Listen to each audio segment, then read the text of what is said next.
sorry, but we're scheduled for tomorrow. And by the way, I never schedule anything after 6 p.m. just for, so I can stay with my wife and have dinner and be calm and have some, personal time. No, of when course. I say never, I don't mean never. I mean exceptions. Very, very No, rarely. I appreciate it. I didn't realize that. Sorry, because I thought you were in that 5 or 6 hours to the UK. That's what I thought. Maybe it's 9, but 8 hours, right? Which is obviously makes sense. Okay. Where are you right now? I presume you were at London. Yeah. So we're at 2 p.m. right now in the afternoon. Yeah. Okay, so basically, you're in the Californian West Coast, right? So basically, 8 hours. Cool. Which town you are in? Arizona, right? Arizona State. I spend my time between Palo Alto in California, in the San Francisco Bay Area, and Scottsdale, Arizona. So we kind of go back and forth between the two. The official headquarters is Scottsdale, and our daughter lives in Palo Alto, and she banned us from being there right now. She's a nurse practitioner, so she's interacting with people with all sorts of COVID and other things. And so she doesn't want my wife and I, particularly my wife, is somewhat vulnerable. She doesn't want us interacting with her. So we've purposely staying in Scottsdale until things clear up a little bit. All right. Definitely. I know Scottsdale because one of our good friends actually moved out from Chico in California to there. I don't know exactly. Tucson? Not Tucson. Is it Tucson? Tucson or Tucson? Close to it. Tucson is 2 hours south of us. Yeah, they went to that elderly place, I think, like a kind of a quiet place. There's a new ecosystem or whatever it is. I think the very nice people from Chico, they moved out to there. And I like Arizona. I think we've been to Sedona once, and it's nice. It's very hot though, right? It gets a little bit warm. So like today, I think it's going to be 108 or 110 Fahrenheit. So, which is before I came to Arizona, I thought that was ridiculous. But now, I much prefer a 108 versus a 98. It's very humid, or even a 90 is humid. Fahrenheit is much less comfortable than 108. So I don't mind the heat at all. I enjoy it, and I don't like the cold anymore. Of course, I can imagine. I don't like snow. I'll visit it, but I don't want to live in it. So, no. So it's for me. I think it's ideal. The other part of it that's really opened your mind, at least for my mind, is I like to bicycle, and pretty much every single day you can go out and bicycle. There's almost never rain, so it hasn't rained for 2 months. So you can predict. You can just go out. You can golf. You can schedule golf. You can do whatever outside, and you can go from there. We actually launched in Tucson. When we launched Global Chamber Tucson, we have a chapter there. We didn't have an inside location. They suggested we do it outside. And so that's interesting. That we did it was November 7th or something like that. It was like the first week in November. And the statistics show that there was only 2% chance that it would rain on that day, based on what we do. So we were a few months ahead. We said, okay, well, let's schedule it outside. And sure enough, it was a bright blue sky, clear day. So great. I really liked. I think definitely I didn't know much about the company unless Matthew introduced. I think it's really, you've been running it for a very long time, right? And it's very good initiative. Well, we launched it for five years ago. So I had the idea 6 or 7 years ago, and then I started to pull it together. And then we launched 5 years ago with 3 chapters: Phoenix, Tucson, and Salt Lake City. And now, we've been growing around the world, and the goal is to be everything, right? So right now we actually are getting quite a bit of action all over the world, more than we've had. I've been explaining this for 5 years, and now it turns out that we're getting more members, and we're getting more cities opening up than we ever have, because I think more people realize that virtual is a pretty good way to do business. New reality, right? Why travel everywhere? Why go to have a cup of coffee to people if you're already a trusted connection? Like Matthew, so you and I can have a conversation by Skype or by Google Meet or whatever we're doing today, and start off at a decent level where the old way of doing it is you and I would have to eat, right? And we'd have to go have a cup of coffee and maybe 2 or 3 meetings, and the next thing you know. Can I just take this one very quick call? I think just 1 second. Sorry.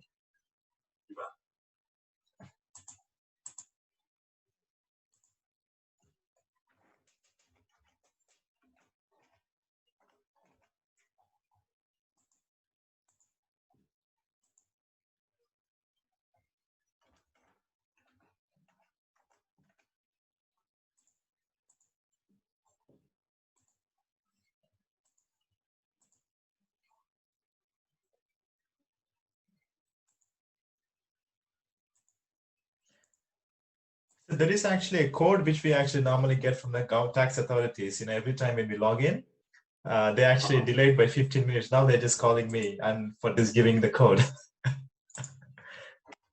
The code for what? What is it? So it's like whenever we log into our government portal, like an example, our tax authorities, right? So it's like to obviously to make sure that we don't do these things, someone abuse or anything like that. So every time we have to have a code, and then they will call back and to the number registered for you, or maybe they send a text message, right?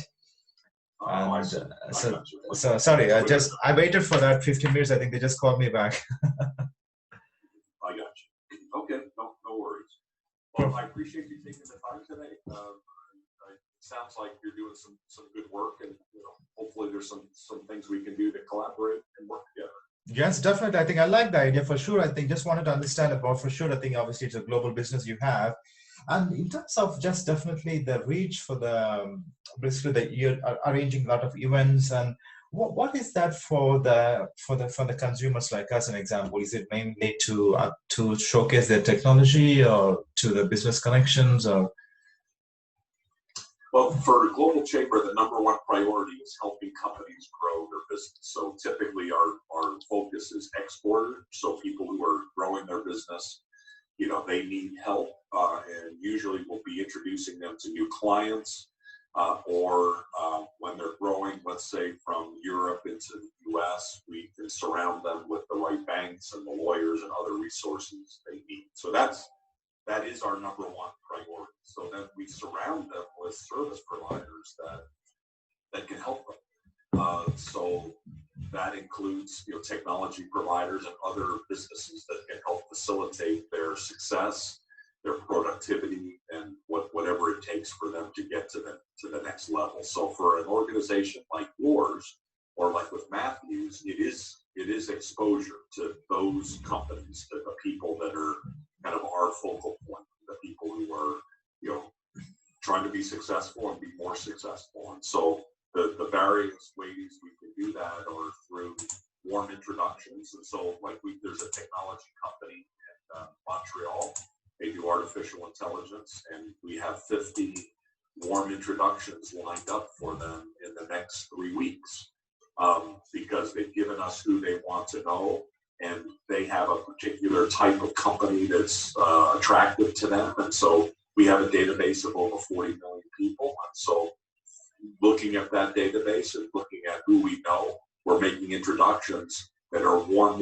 So we know the company because they're a member, and we've gotten to know them, and we know these people that we're introducing them to. And so they can do something like what you and I are doing. They jump on a call and start to have a conversation, have a better starting point than starting cold.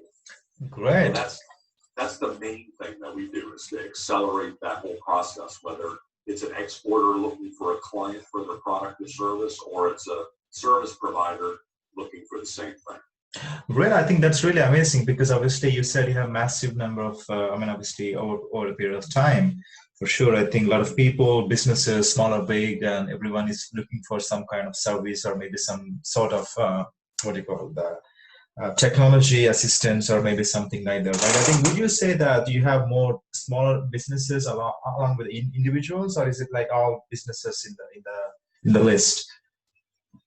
So it depends on if you're talking about actual members, paying members, or the network that we have. And so actual members, the people that we typically are helping are under $1 billion in revenue. So it's the 10 million to 1 billion the people like, the big mega multi-billion-dollar companies, those typically end up being sponsors, not so much where we're helping them. So of course, branding. We help them in a different way. So we just got, I think, it's a $20,000 investment by diesel engine company Cummins in Indianapolis, Indiana.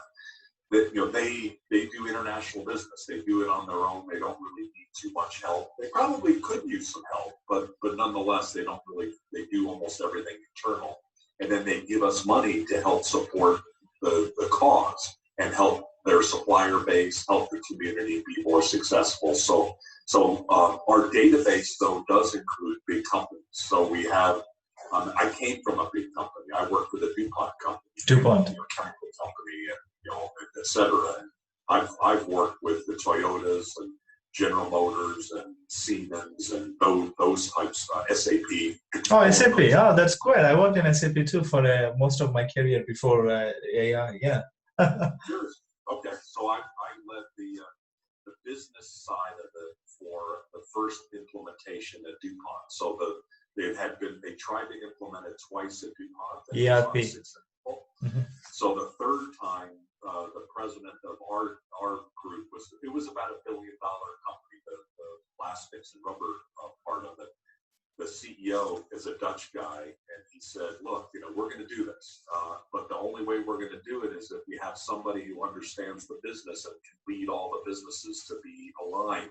And that was me. I took the role of working with all the businesses to get them to do the same pricing structure, do all the same, how SAP certainly was in the past days, and still to some extent, right? You have to have some alignment between the different groups of businesses that are within a company so that you don't get overly complicated in the coding and how you design. No, I agree. I agree with you.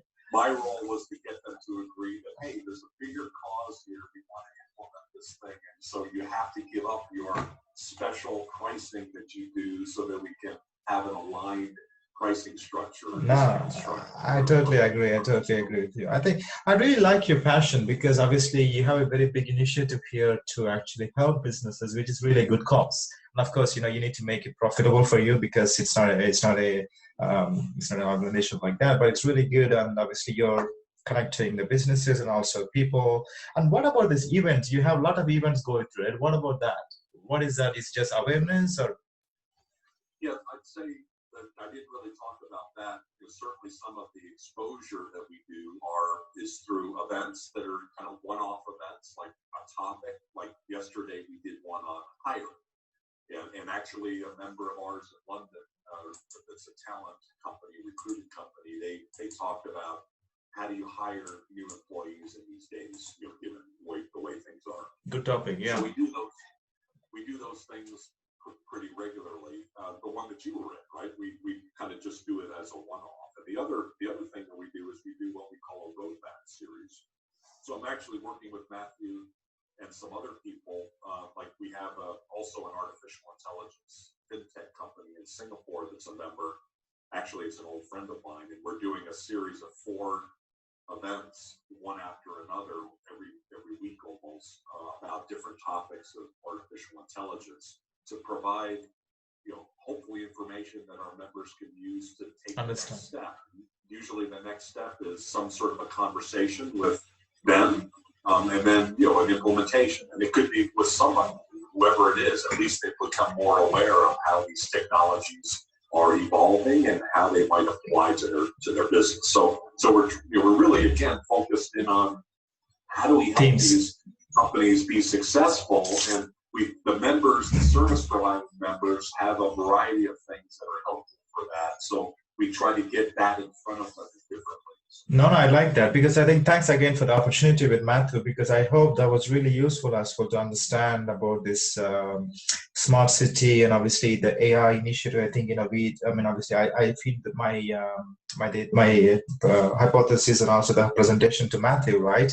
I think he's put that back to you about how they can able to use that. I think that was really good to see how that shapes up. And one thing I did mention to Matthew is of course. The timing may not be really right for this right now because obviously smart cities need physical kind of inspection and all stuff like that. But however, there are things like, customer surveys and actually understanding customer sentiment, customer issues. This is where that idea I was talking about, how best we can able to reach out to people, because pretty much every business is affected now, right? Obviously, HSBCs to all the way to any smaller business where there are customers. And the problem is that there's not much staff to understand the problems and to be in the front lines to understand the issues. And this is where we actually pivoted. Okay, can we do something about this? That's exactly evolved us to bring this new product, which we spent time on the last 8 weeks or so that anyone can really use it to understand the customer's issues and also understand the customer's true unbiased emotions, right, from social media and from different sources, because perhaps they're fed up with actually reaching out to the banks or reaching out to the institutions because no one is actually picking up the calls. You know the story, right? It's not it's a very common theme across all the countries and all the cities, right? Big companies have big problems, but small companies still the same customer services issues. It's been obviously up the roofs, right? Sure. And I'll show you something very tangible. Maybe you'll see the extent of the problem. And just 1 second. So basically, we are monitoring here. Can you see my screen, Doug? I can. Sure. So basically, these are the 5 big UK banks, obviously the global banks as well. So as you can see, NatWest, HSBC, Barclays, Lloyds, and Santander. So basically, what we've been doing is that we're monitoring these 5 banks for every day, every hour, understanding what exactly happening with these banks, what are the people's issues, how people perceive these brands. It's not been great. As you can see, everything has been 0, and which means it's neutral. And obviously -1 is positive, too bad, and +1 is too positive, right? So I wouldn't expect they will be just anywhere soon this figure. So this is all coming from the news channels like Bloomberg, Reuters, Wall Street Journal. What those companies think of these brands. Basically their profit warning, coronavirus issues, and all this kind of stuff. And this is the sentiments and also issues for the people like you and I. If you have an HSBC customer or something like that, you try to reach them and they're not being responsive or anything like that. This is a really powerful tool in front of a CFO or maybe chief risk officer in a bank, saying that, hey, you know what, look at where you guys are, not that great, and also compared to other banks. Is it something you can do about it? Or you can ignore that, and obviously what happens is that you'll, a lot of people will be churning out, right? And that's the kind of theme I have. I have it there, and also not just it's kind of a heat map, and also you can really see the kind of issues on a daily basis. Like HSBC has got like 8 risk news, and NatWest has got 3. And you can apply this into any sector, like retail. You can monitor Walmart, your Amazons. It's not just for banking environment. And very, very quickly, we can also monitor your company if needed to be. And also, if you want to go to the further detail, what it does is like you go there and you can actually look at so HSBC here. You can really see the whole where the tweets are coming from different countries and the bubbles. The bigger the bubble is actually something to be worried about. And also you can analyze, the risk news when it's actually happening. Like an example here, the 20th of April, HSBC announced the results, which means that the results were very bad. Like half of the profits were, bad news. That's why we flagged it up, like 6 risky news happened that day. And there was one there, and there's an opportunity. And this is really powerful for a senior executive in a bank, to understand what is my company about. Yeah. Oh, that makes a lot of sense. And also they can able to even analyze the whole articles, where this is coming from. Like an example, Bloomberg talked about HSBC almost every day. And we're actually giving a sentiment of the article, what people think of that, because no one has time to really perhaps go to read the newspaper like here and finding out, what someone has written down, right? And we're giving a real kind of a wider view of, what is the sentiment of it, and also what is the subjectivity, what's the category, and also the tweets, what people think of the HSBC, and which is really bad also, because obviously they are going through many issues right now. They're not being able to answer the calls, right? I'll show you real tweet information here also that I'll just bring this spreadsheet here. So this is 5,000 tweets in the last 2 days. And if I just look at the customer service as a word, and you can really see that people are furious. I finally gave up getting on HSBC customer service 1 hour is a new world record. And HSBC reversed the payment pending an investigation.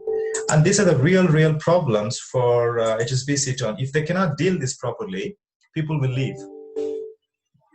And obviously no one has time to look at all these 5,000 tweets each day. And we're actually giving this information in a more concise way to understand the extent of problem. How many people are talking about delays? How many people are talking about bad customer service, bad reputation, so that you can prioritize your staff to deal with that problem rather than actually randomly thinking that everything is good in a blue sky thinking, right? So this is the power we're actually giving to the businesses with AI, obviously to kind of do many things automatically, and everything comes up with 3 seconds rule. You can able to look at that, like an example, this company, and also you can also search about any company. You can think of an example and also topic like COVID-19. I can look at COVID-19, and then you can actually in real time, in 3 or 4 seconds, you can actually give the full information about COVID-19, what's happening at this moment, from all the news, from all the tweets, from all different channels, like 30,000 news sources we have. Yeah, there's a lot of sources on that one. So this is exactly where we wanted to give that opportunity for people to to play around and understand. This is really useful, right? And obviously many things are happening about like an example today. There was something yesterday, the 27th of April, 2 risks on that. You can see the bubble of the risk is getting bigger, and some of the places is smaller. And it's not about the data; it's about actually what's the overall sentiment, what are the overall issue about this topic, right? They're concentrated. Where have you started to apply this with any clients yet? Yes, we are actually talking to, as a matter of fact, HSBC, and we are telling them that okay, we're talking to commercial banking and retail banking there, and we're trying to do a POC right now. We actually showed this to them. They liked it, and they would like to take it to their use case exactly to understand more KPIs to measure it. And that is our one of the big bank we're going through in the UK, and also a big credit rating agency in Italy.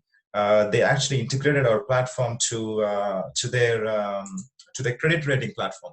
They rate companies like Fitch and Moody's ratings. They do rate 25 million SME companies across the world.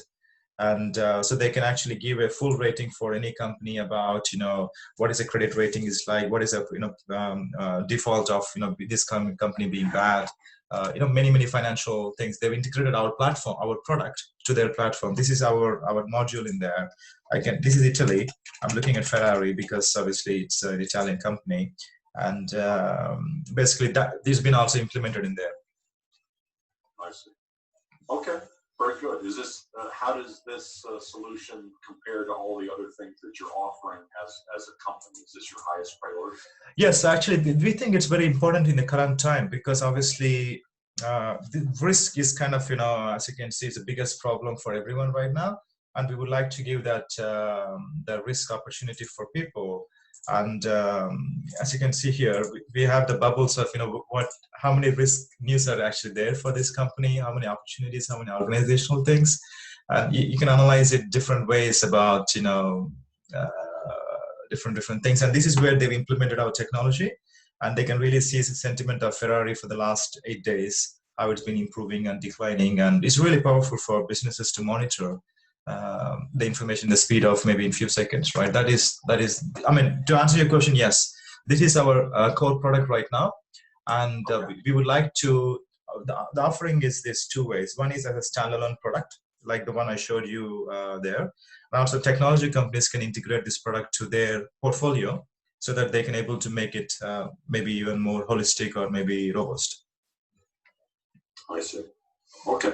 Who do you see as the best end targets? You mentioned banking, so I presume that. Banking is, banking customers, and also mainly the financial sector. I think that's the focus for us right now, like a PE firms, asset management firms, or hedge funds. I mean, most of the banks who actually would like to see this information because they value this very, very seriously, because for them time is money, and if they can get in 3 seconds, that's really advantage rather than in 2 hours. I see. Okay. And how are you meeting these folks now? what's the mechanism that you're like feeding HSBC and others?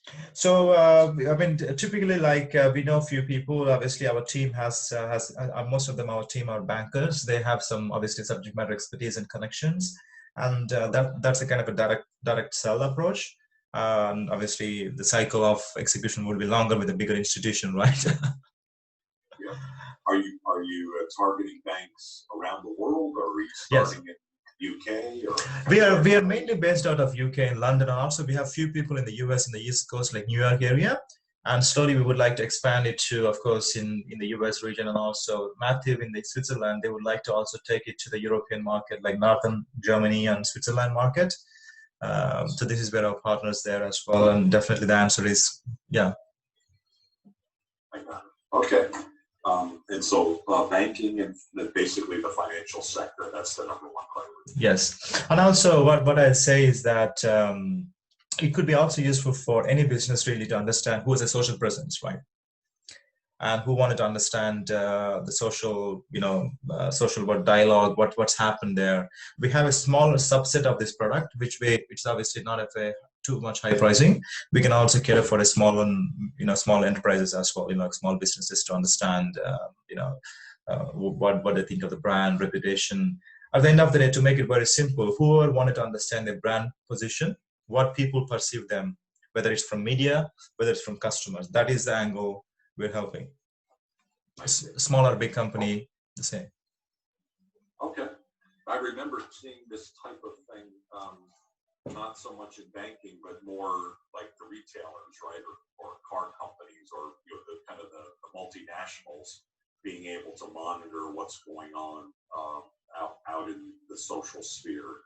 And so I presume that some of them have already implemented this, some of the big multinationals. Yes, I agree. Definitely. The power what we're really giving to them is that there might be some, obviously bits and pieces of information like sentiments from social media, but what we're actually looking at is that holistic view of all the news channels across the world, 30,000 news sources, which obviously from the top to the bottom, like regional news and social media. So we're giving these two perspectives together. And the execution, as you can see in real time, they can monitor one company or 100 companies, that should not matter. It's easy to use, and obviously it could have many wings to take, like an example how the businesses can use in different use cases, right?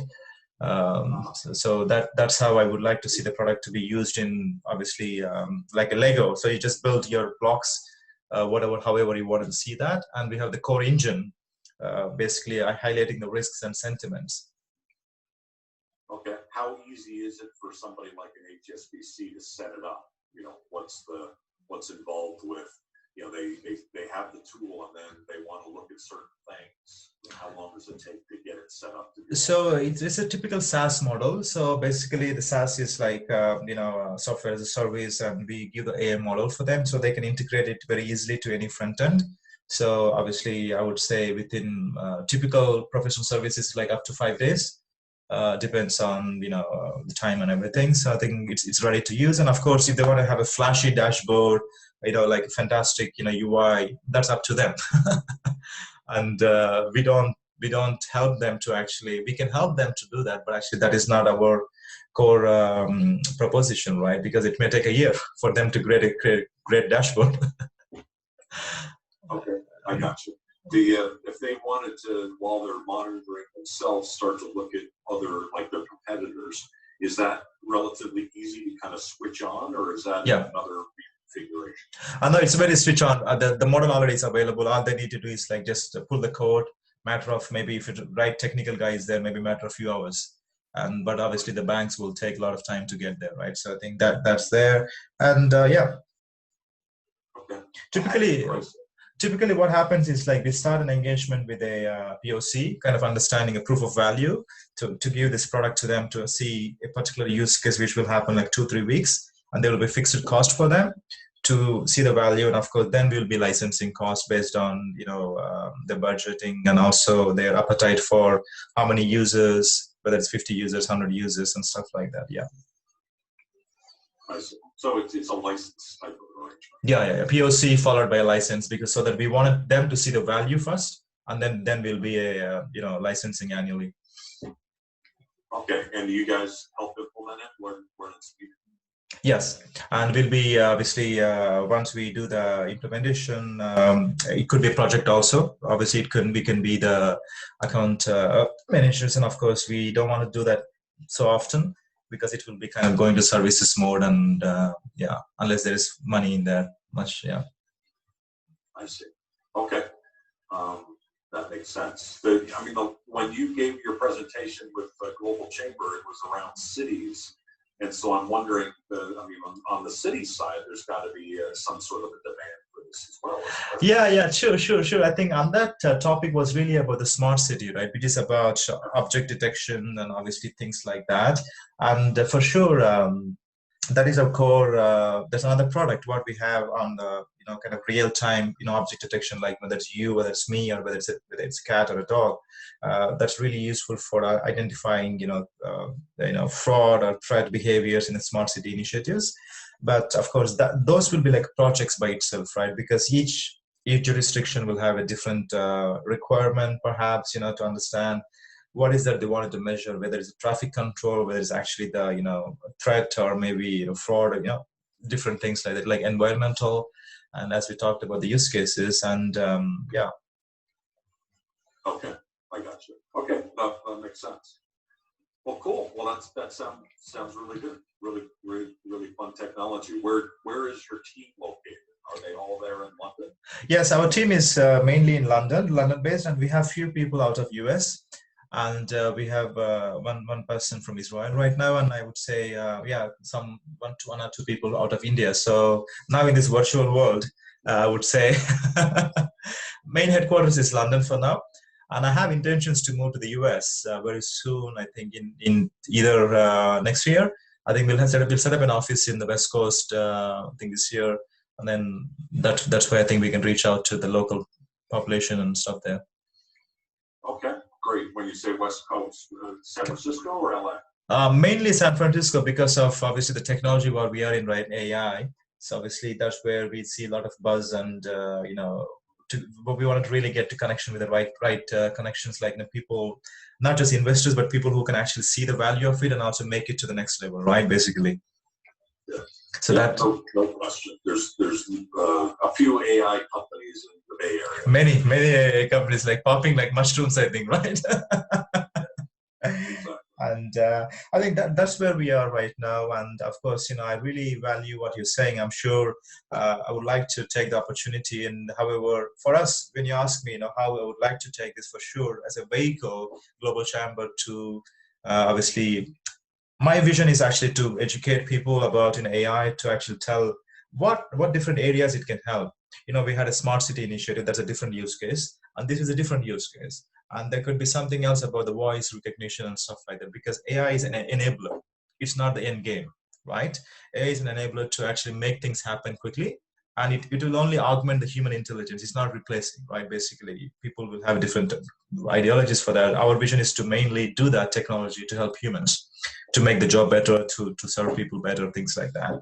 And I would be very interested to participate in that kind of a dialogue, maybe with co-speakers, or maybe solely or something like that.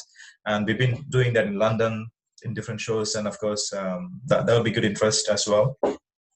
Okay. Well, the AI series that we're doing, I think it starts on June 11th or 12th or something. I guess I probably should know.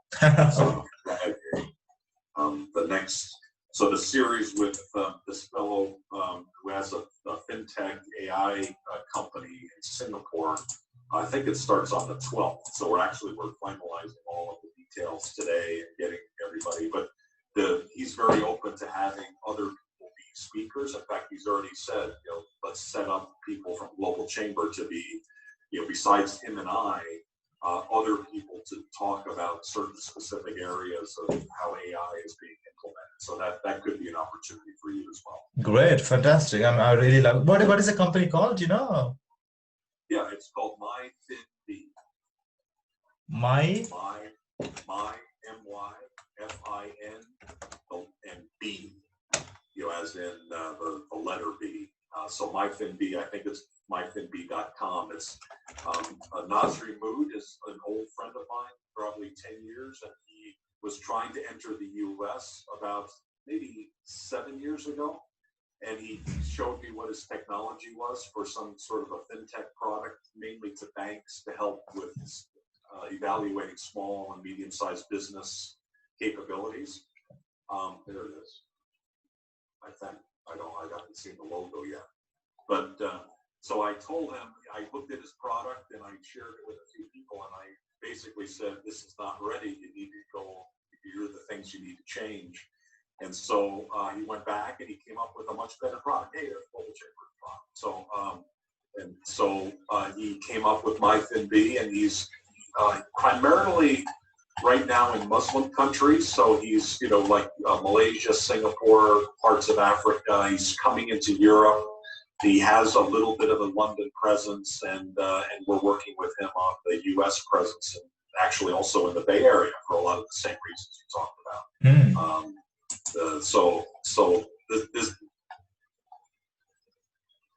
So a lot of his work has been also, like you probably see, through the banks make better decisions on loans and helping companies.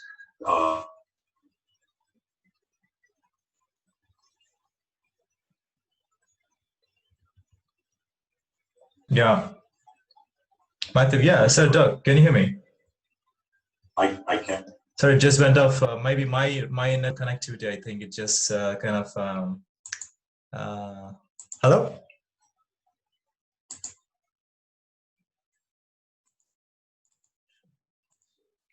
Doug, can you hear me? I can hear you. Sorry, just my end. I think there was internet just kind of dropped for a few seconds, and that's really good. I'll have a look at for sure. That's really great, and definitely I'm looking forward to it for sure. Especially you mentioned about your passionate about helping businesses, which is good. Yeah, I'm trying to think. Yeah.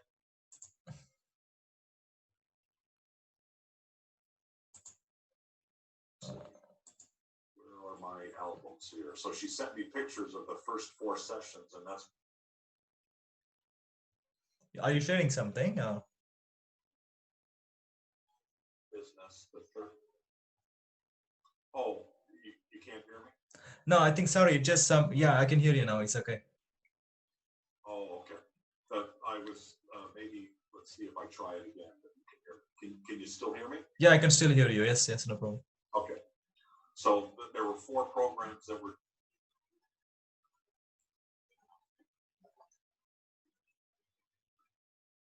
One, international ventures and partnerships, and another one is scale or fame. Okay.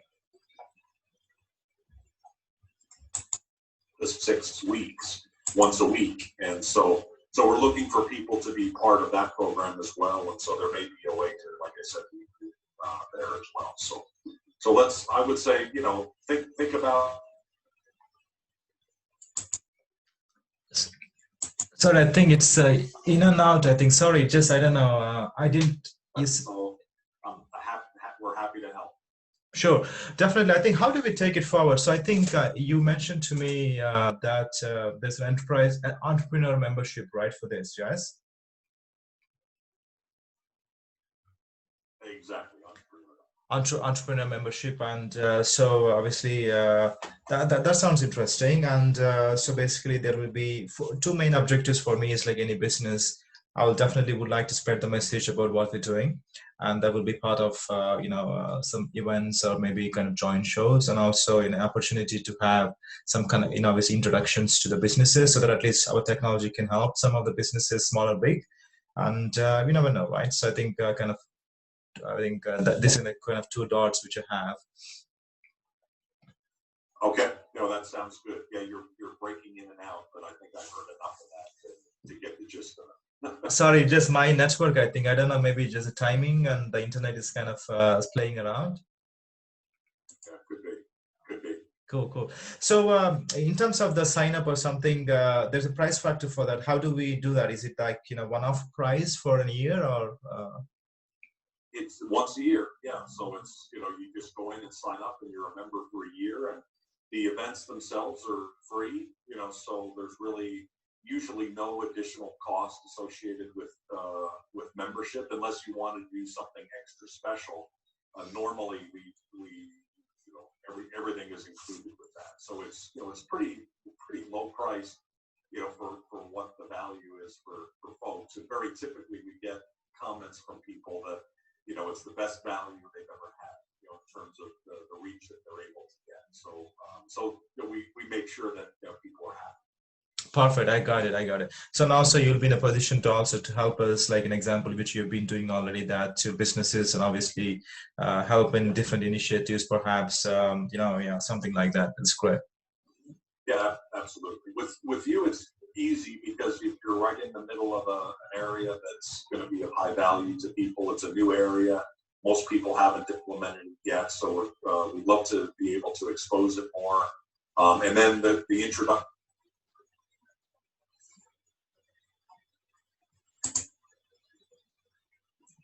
The person that you have one person in New York, is that where the US person is? Yes, we have two people actually out of New York. Yes, currently, yes. Are you still there? Yes, I can hear you. Yes, there are two people out of New York, outside New York.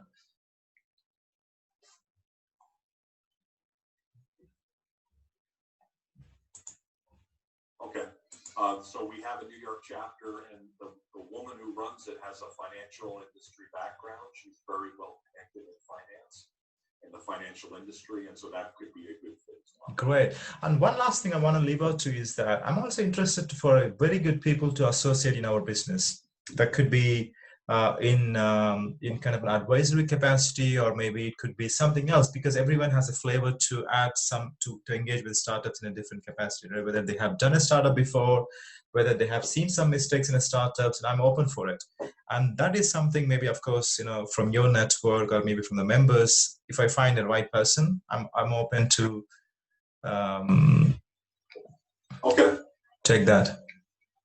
Okay, well, one of the people that I would probably introduce you to is my FinB, the fellow in Singapore. He has and has had a person and multiple people in London. And so probably one of those people would be a good contact for you, because they've been there for a number of years. They would, if they're not a fit, then probably somebody that they know could be a fit for some of your needs. So those are definitely some things. Definitely. The biggest challenge I see is that, Doug, as you can see, this is, I think, maybe you're running a business which is actually more focused, obviously, connecting businesses. When you run a startup, it's completely different. This can have a big impact in people's life, like Silicon Valley companies. They've gone from zero to billion-dollar businesses, right? When you think about that, no one has thought about it. But you need to have the right team always to actually see the vision and also collaborate, so that rather being their own, agendas, right? This is where I'm very passionate about having the right team, in the sense like the team who can stay in the journey and contribute, not for the rest of the life, just for the time at least we can get to the scale up and growth phase, right? Obviously, they will have a huge rewards for that. And obviously, the time only will tell who that person is, and also whether this person can do the job, right? Yeah, and your needs may change, right, with time. So and we've had a couple people kind of come and go, but we've had several people that have been core that are long timers. And in fact, I've already identified, who I want the CEO for Global Chamber to be, hopefully in 5 years. And then I want to be involved with Global Chamber for, another 20 or 25 years if I can. But I don't want to be the CEO. I don't want to be. You can be the chairman and doing something else. Last time. I want somebody else to get that experience, so I can travel the world and build the chapters, and continue to have fun with what we're doing. Yeah, definitely. At the same time, if you want to do anything in the UK London market, I'm happy to support you as well in that side, in that space. May not be directly associated with Global Chambers, but maybe a partner, or maybe whichever way it is, right? We can able to spread that. Do you have a London presence now? We do. Okay. So we have a London person. He's not the right person, so we're working on finding others. And in fact, he just introduced me to a couple people, and one of whom looks like to be the better person.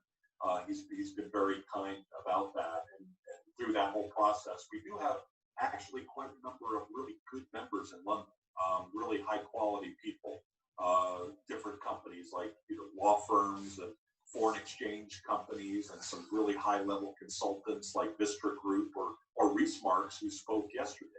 from a talent perspective. So we have some really good quality companies that I'm sure we'd love to be able to connect you with. Yeah, definitely, definitely. How would that, is it like a franchisee or something, or is it the same brand?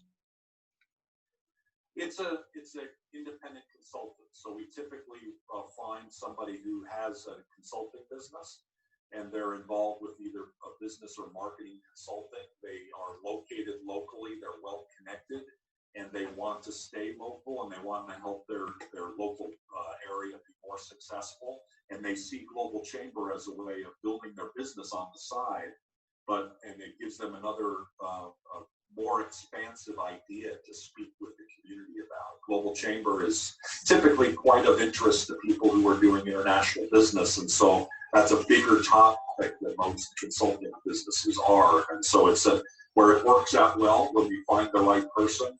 It works out well. The person in London we've had, he's not global enough. He's very he works with CEOs. He's got a very focused, very successful consulting business, but it's only with a few dozen people. He doesn't have the expansive network that we need. So he realizes that, and we realize it. We talked through it.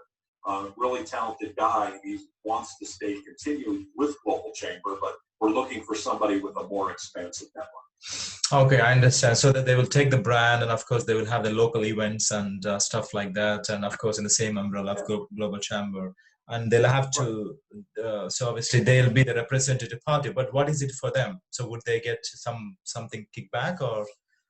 Yeah, it's commissions on memberships and sponsorships, and then for their business, they get more exposure, right? So they can say Global Chamber, and oh, by the way, my business, whatever their business ends up being, like the lady in New York. So she has actually a PR firm that she's been doing it for 20, 25 years for financial services. So if you need somebody to get publicity in Wall Street, she is the person to go to. She's amazing. She knows everybody, in that world. So that's her core business. That's great. She runs Global Chamber, in addition to that, and through doing that, she meets a lot of people, and some of them kind of filter down to her business. And so that's the way it works well. No, that's really powerful, because thanks for the introduction, if you can. The reason for asking the question is that I'm engaged with a company in the UK who is a very young guy, like 20, 30 or something like me. And we actually doing with a live shows, right? Basically, we have a studio, and I'm actually, these are our media partners, right? Basically, what they do is that every week, I don't know if you saw one of my show, or maybe I sent an article. We interview a lot of people in different areas, right? For example, that could be COVID-19, film industry, COVID-19, financial services, all the different topics every week. And this guy is a guy, actually, he's been connected to a lot of universities and also a lot of businesses, small and big businesses, and he's already developing his live show, it's like proper, like a BBC type show, right? And he's got a funding from the university, where they have typical university kind of, not university kind of film studio setup. Now everything is virtual, and if there is an interest, obviously we can able to look at a model where it can really kind of elevate the whole idea of, and actually, of course, Global Chamber, and also much more wings to that as well, bringing live shows and other different flavor to the virtual shows also with Global Chamber chambers, right? Yeah, very, very open to that. We have relationships like that, and it's very, synergistic.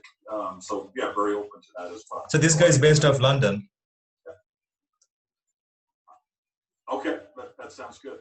I'll talk to you further on that. I think that may be a good idea if you are looking to something like that as well. I think, maybe personally, I may not able to at this moment because of our business, but of course, I have, obviously, this guy is really, we kind of collaborated, and also we got that idea for him. Let's do this live shows, right? And he's very, very enthusiastic, and he's got good connections to the UK Asian Film Institutes and all different, branding and all this kind of stuff, and good access. Okay. Oh, that sounds good. Perfect. So, Doug, I think the next steps would be that I'll look at it, and I'll definitely look forward to being a member for sure. And of course, as you can see, we can just continue the dialogue and see how best we can able to, and how best we can able to take this to kind of our product reach or something like that. I'm happy to collaborate and talk on some of the topics and on the digital transformation on other areas. Personally, do you think any services you would need perhaps for you in terms of the technology, like what we're doing?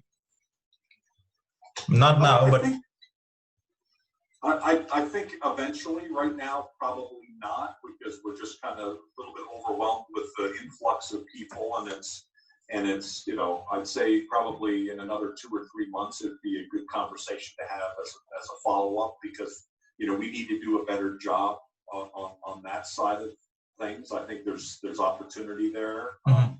But right now, I'd say 2 or 3 months out of just kind of getting some systems in place that No, no, no. make Of us course, of course. Yeah, work. yeah. Totally understand. Just to give a simple thought about that is, you have lots of customers. Simple thing is like customer segmentation.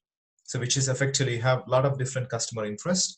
And if you use a technology like AI, something like that, you can able to segment your customers, what their interests are.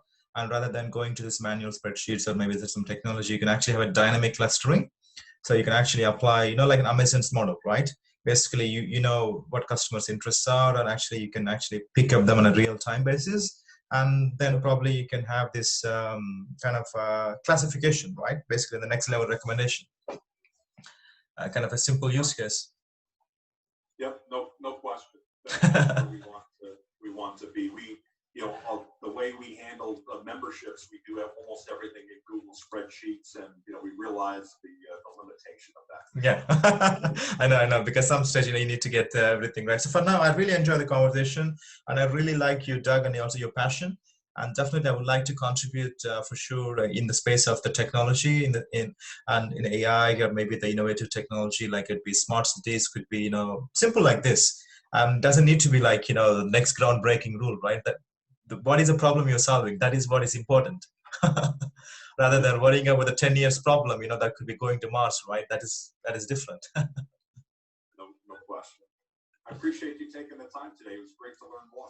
No, definitely, me too. And also, I really would like to learn from your experience and also some of the talks as well, the interesting topics. And also, by the way, Amy, she's also interested to engage with us in the work-wise. Amy Hanado, the Japanese.